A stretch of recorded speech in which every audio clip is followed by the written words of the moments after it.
Hi, I'm Todd Buikema, and this is Just a T.A.D, a timely accounting discussion. T.A.Ds are GFOA's mini-courses on a single subject. In this episode of Just a T.A.D, we're going to go through changes to the Uniform Administrative Requirements, Cost Principles, and Audit Requirements for federal awards, commonly referred to as the Uniform Guidance, which can be found in Title II of the Federal Regulations, Part 200. In this episode, we're going to look at a few of the general changes that have been made to the Uniform Guidance. We're going to focus most of our time on those that have monetary impacts for recipients of federal award monies. We're also going to look at changes to the single audit threshold, and then when do all these changes go into effect.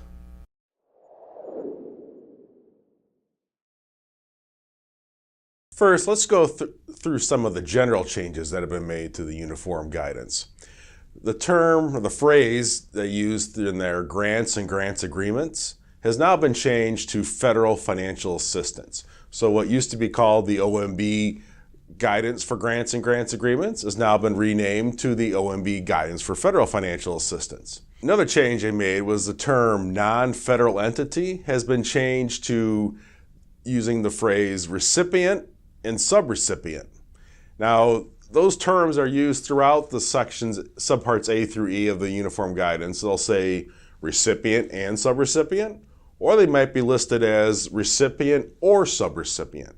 Now, the use of the term or between recipient and subrecipient does not mean that it's applicable to only one of the entities, unless the guidance clearly indicates otherwise. So, anytime you see the word or, those requirements or the recommendations that are in the guidance are going to be applicable to the recipient, the subrecipient, or both as listed in the guidance. Now, throughout the whole Uniform Guidance and the changes that were made, they made a lot of plain language changes. So they tried to simplify the text to make it easier for people to understand, cut down all the technical jargon that was being used, and make the text more succinct throughout the Uniform Guidance. Jumping into the subparts, the first change we'll go through is in subpart A with our acronyms and definitions. The first change here is in the definitions of equipment and supplies. Now, the actual definitions of either of those terms have not changed. Equipment is personal property that has a useful life of more than 1 year, and its per unit acquisition cost exceeds the lesser of the government's capitalization policy, or $10,000.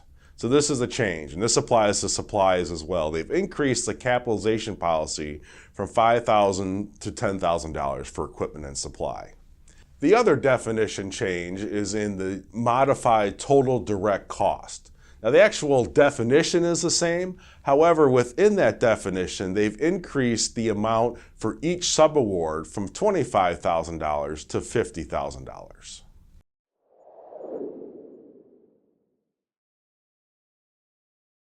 Now we'll go through some of the changes in subpart D, which is the post-federal awards requirements section in the Uniform Guidance. The first deals with equipment.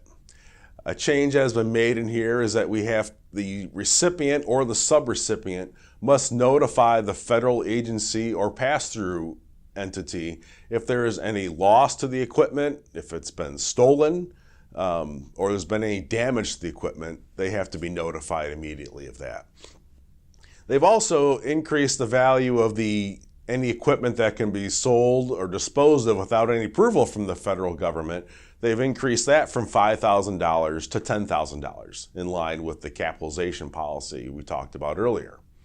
Another change they made is that in situations where the government will sell the equipment, they have to go through a formula to determine how much should be remitted to the federal government from the sales proceeds. It used to be that the entity would be able to keep $500 or 10% of the sales proceeds. Well, that's been changed now to where the government will keep $1,000 of the federal share of sales proceeds for those selling and handling fees. Now, they've also added a new clause in here when included in the terms and conditions of the federal award, the federal agency might permit the recipient to retain the equipment or authorize a pass-through entity to permit the subrecipient to retain the equipment with no further obligation to the federal government, unless it's prohibited by a federal statute or regulation. Going on to supplies, similar requirements as we had for equipment, that the amount that can be sold without approval has been increased from $5,000 to $10,000. And also, if you're going to sell any supplies purchased with those federal funds, that the seller can retain $1,000 of the federal government's share of those proceeds instead of the 10% or $500. Another change that was made was within fixed amount subawards, where they raised the amount that recipients that can provide subawards of fixed amounts from that simplified acquisition threshold, which was $250,000, that's been now increased to $500,000 with prior approval from a federal agency. Moving on to Subpart E, which is the cost principles of the uniform guidance. One of the changes they made here was with an indirect costs, where they have increased the de minimis rate, which was 10%. Now that's been increased to up to 15% of the modified total direct costs for recipients and subrecipients that do not have a negotiated indirect cost rate. Also along those lines, the federal agencies cannot make a recipient or subrecipient take a lower rate. So if they have a negotiated rate, let's say 20%, they cannot make them go to this 15% indirect cost rate.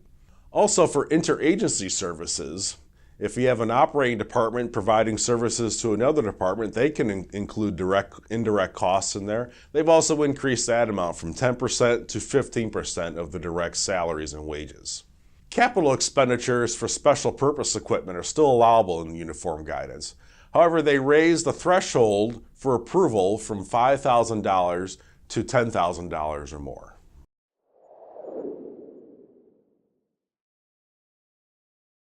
Subpart F of the uniform guidance deals with audit requirements.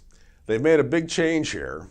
They've increased the threshold for single audits from entities that spend $750,000 or more in federal expenditures has been now increased to $1 million or more in federal expenditures in a fiscal year.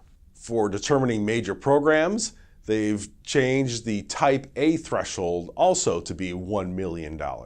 So if you're an entity that spends between $1 million and now $34 million, your Type A programs are going to be any of those grants that you have $1 million or more in federal expenditures during that year. Then the next layer of the grid for determining Type A programs, that's also been now increased from 34 million to 100 million. If you've seen the grid, the rest of the lines in there remain the same. They've only changed those first two lines to align with the change in the single audit threshold. So when does all these changes take place? The changes to the uniform guidance become effective October 1st, 2024. Now, federal agencies may apply the federal guidance before that date, but it can't be any earlier than 60 days from the publication in the Federal Register, which means they can implement this anytime after June 21st, 2024, if they want to implement it early. For single audits, that is effective for fiscal years beginning on or after October 1st, 2024. So if your fiscal year begins on October 1st, the first time going through the increased threshold from $750,000 to $1 million in federal expenditures, that would begin on September 30th, 2025. If you're a calendar year entity, that increase will go in effect on December 31st, 2025.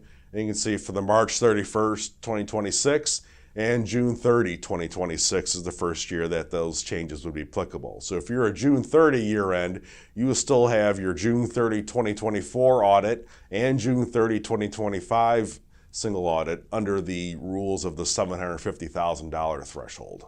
In case you were wondering, no, you cannot early implement the change in the threshold from $750,000 to $1 million. And that's it for this TAD. Thanks for watching. If you have any suggestions for a future episode, please email us at tads@gfoa.org.